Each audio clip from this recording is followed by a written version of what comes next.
కాళేశ్వరంపై CBI విచారణ కోరి 3 నెలలు గడిచినా బీజేపీ ప్రభుత్వం పట్టించుకోవడం లేదని రెండు పార్టీల మధ్య ఫెవికాల్ బంధం ఉందన్న సీఎం రేవంత్ వ్యాఖ్యలకి కేంద్ర మంత్రి కిషన్ రెడ్డి ఇలా కౌంటర్ ఇచ్చారు.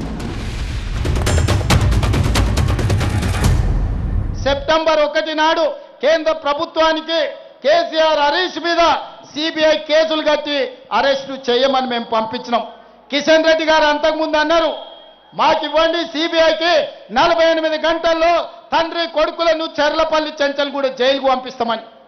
నేను ఈనాడు సూటిగా సవాలు విసురుతున్నా కిషన్ రెడ్డి గారికి, మీరు చెప్పింది నిజమైతే, మీరు కేసీఆర్కు లొంగిపోకపోతే, మీరు వాళ్ళు ఒక్కటి కాకపోతే, బీఆర్ఎస్ బీజేపీ ఫెవికల్ బంధనం ఒక్కటి కాకపోతే ఎప్పుడు అరెస్టు చేస్తారో 11 తారీఖు లోపల సిబిఐ ఎఫ్ఐఆర్ చెయ్యాలి, కేసీఆర్ హరీష్ ను అరెస్టు చెయ్యాలి.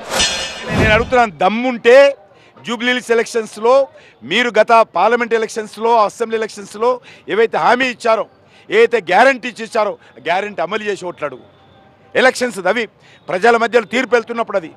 ఈ కాళేశ్వరం మీద మేము ఎప్పుడు ఎలక్షన్స్ ముందు హామీ ఇవ్వలేదు. నువ్వు ఇచ్చినావు బ్లాక్ అండ్ వైట్ మేనిఫెస్టోలో డిక్లరేషన్ పేరు మీద, అది బీసీ డిక్లరేషన్ కానీ, మైనార్టీ డిక్లరేషన్ కానీ, ఉమెన్ డిక్లరేషన్ కానీ, యూత్ డిక్లరేషన్ కానీ అనేక రకాల హామీ ఇచ్చావు. మహిళలకు నెలకు 2,500 ఇస్తున్నావు, నిరుద్యోగ యువతకు 4,000 ఇస్తున్నావు, నిరుద్యోగానికి సంబంధించినటువంటి 2 లక్షల ఉద్యోగాలు భర్తీ చేస్తున్నావు, తులం బంగారం ఇస్తున్నావు, దళితులకు 12 లక్షల కుటుంబానికి ఇస్తున్నావు, 1,00,000 కోట్లు బీసీల సంక్షేమం కోసం ఖర్చు పెడుతున్నావు.